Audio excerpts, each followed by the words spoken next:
श्री रामभाऊ ज्ञानेश्वर कळमणे, प्रभाग 11 केंद्र चुनाव चिन्ह हेलिकॉप्टर। मी माझ्या प्रभागाच्या प्रभाग 11 जनता गोरेवाडा यांना सर्वांना सूचितो की आने वाला 15 तारीखला माझ्या हेलिकॉप्टर चिन्हाला भरभरातून मत द्या आणि मला निवडून द्या। मी जनतेसाठी 24/7 उपलब्ध राहील हे माझ्या जनतेला माहीत आहे। मी जे 9 वर्ष 10 वर्षाचे कामं केलेले आहे, जनता त्यांनी समजावतं कामवाला आणि रेडीमेडवाला। जनताला अगर वाटते मी अगर अवेलेबल असेल जनताच्या मध्ये तर मला त्यांनी वोट द्यावं, नसेल तर ना द्यावं। माझ्या प्रभागातल्या जनतेला मी कडकडीची विनंती करतो, आनेवाले 15 तारखेला आपले मतदान माझ्या हेलिकॉप्टर चिन्हावर प्रभाग 11 मधून मी जनतेसाठी लढत आहे।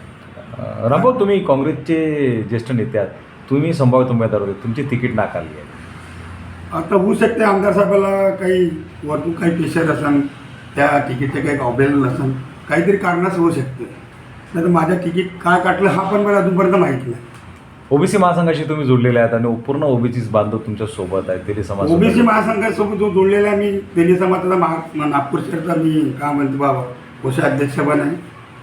माझं काही मी हर समाजात काम करतो, समाजासाठी नाही। मी कोणताही माझ्या प्रभागमध्ये हर समाज, तेली, माळी, कुणबी, एससी, ख्रिश्चन कोणत्याही समाजाला मी सर्व धर्म समाजात काम करतो आणि कोणत्या एकटा कोणत्या पर्सनल समाजासाठी काम नाही करत। पण आता आमच्या आमदार साहेबाला काही मला माहीत नाही कोण तिकीट काढली, आपण त्यांना विचारू शकता।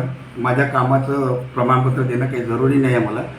माझ्या जनतेला हेच आवाहन करीन का मी जे काम केलं आमदार साहेबापासून असताना हे कामावर मला वोट द्या। सुभाष मानमोडेसह इतरही काँग्रेसचे ज्येष्ठ पदाधिकारी नाराज आहेत। हो, फातोडे सुद्धा आता अपक्ष लढत आहेत। आता ते सुभाष मानमोडे ते त्यांना विचारलं चाललं नाही, ते ज्येष्ठ नेते आहे माझे, मी त्यांच्यासोबत ते बोलणं हे बरोबर नाही। स्वप्नील फातोडे यांचे 2017ला तिकीट दिली होती, ते बी ज्येष्ठ नेते आहे। ज्येष्ठ नेत्यापासून मी कॉमेंट मी करत नाही। या झिंगाबाई टाकडी प्रभाग 11 मध्ये तुमचा हेलिकॉप्टर जोराने असा गिरट्या मारतोय।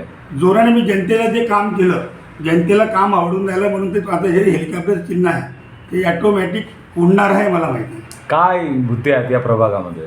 या प्रभागामध्ये मी सर्वात पहिले मुद्दा आहे आपल्या इथं आपल्या प्रभाग 11 मध्ये एक आपल्याला सर्वात पहिले गार्डनचा मुद्दा आहे। त्याच्यानंतर पाणी पुरवठा ज्या एरियात नसेल ते डांबरीकरण, WBM रोड, स्ट्रीट लाईट आणि सर्वात पहिले मोहल्ला क्लिनिक।